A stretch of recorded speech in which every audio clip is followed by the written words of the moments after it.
Hello! Welcome back to Ozkowski Jeopardy, everyone's favorite television show. If you are just tuning in now, before the break, the category was things that Ozkowski is ambivalent about, and the $400 question is, it lives in Jane's apartment and sometimes she pours water on it. If you guessed a plant, you are very wrong. Go back to school because you lose. The real answer is a cat. That's true. My roommate has a cat. I don't ever talk about it because I just am totally ambivalent about it. However, sometimes it does bad things and then I splash water on it. Apparently that's what you're supposed to do. The poem, story poem that I'm going to read today is about this cat doing bad things.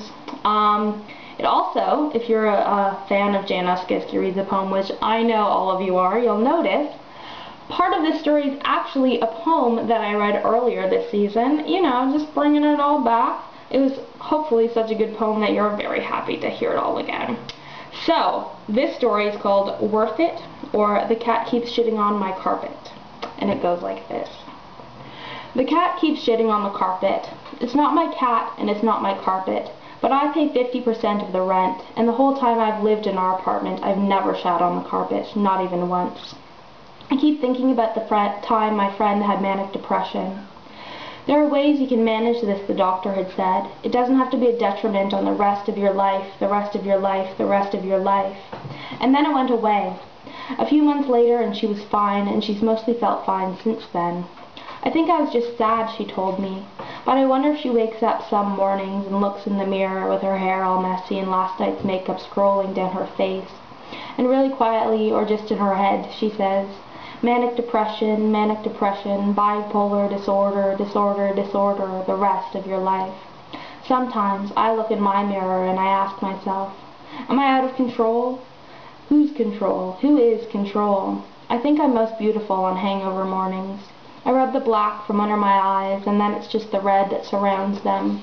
My eyes look so clear on mornings like that. I feel delicate, like I've lost an entire layer of cells, peeled off like a sunburn except off of everything. My brain, my heart, my lungs, everything but my teeth when I forget to brush them. I don't know what we're going to do about this cat. This morning, hangover morning number 2 for this week, although I try to only have 1. I saw the cat had shit on the floor and I just stepped over the shit into the bathroom. I washed last night's mascara from under my eyes and then I stepped over the shit again and went to work. Last night I went to a bar and I stood outside and I watched my friends smoke. Guys, what's the name of this bar? Where are we? How long have you known about this bar? I don't know, said one of my smoking friends. I think it was always here. And then we looked at each other, and then I looked back at the bar, and I could really believe that it had always just been there. Not in the sense that Neanderthals had stopped there for gin and ginger on their way home to their caves, but more it felt like we were the first people ever, and that this was the beginning of always. I was woken up this morning by the lesbian mothers who live up the street from me. They were shouting their children's eccentric names. Garnet and Eleanor, don't cross the street without us. Garnet and Eleanor, wait there. Garnet, I said to myself in the mirror after I'd rubbed the black from under my eyes. Your name will be Garnet forever, and I was so happy that it wasn't. On my way home from work, I saw my old landlord at the streetcar window. We used to call him Tobin. He looked like a guy whose name was supposed to be Tobin. His name was actually Doug.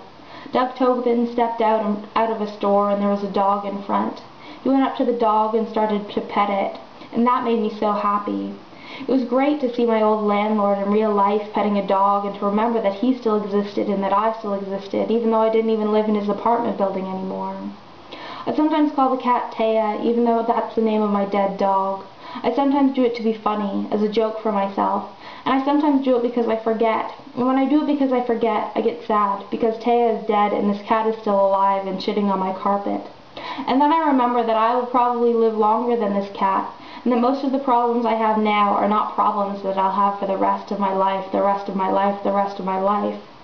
I've been wearing my underwear inside out for 2 weeks now, but one day I will do laundry, and one day I will cook a real dinner, and one day I will get my hair cut in a salon.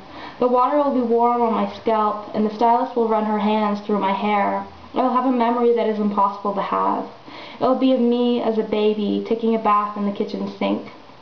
I will remember that the soap smelled like oatmeal, and that my skin was so soft, and I will know then that it was worth it. So that was the poem. Thank you for watching. Goodbye.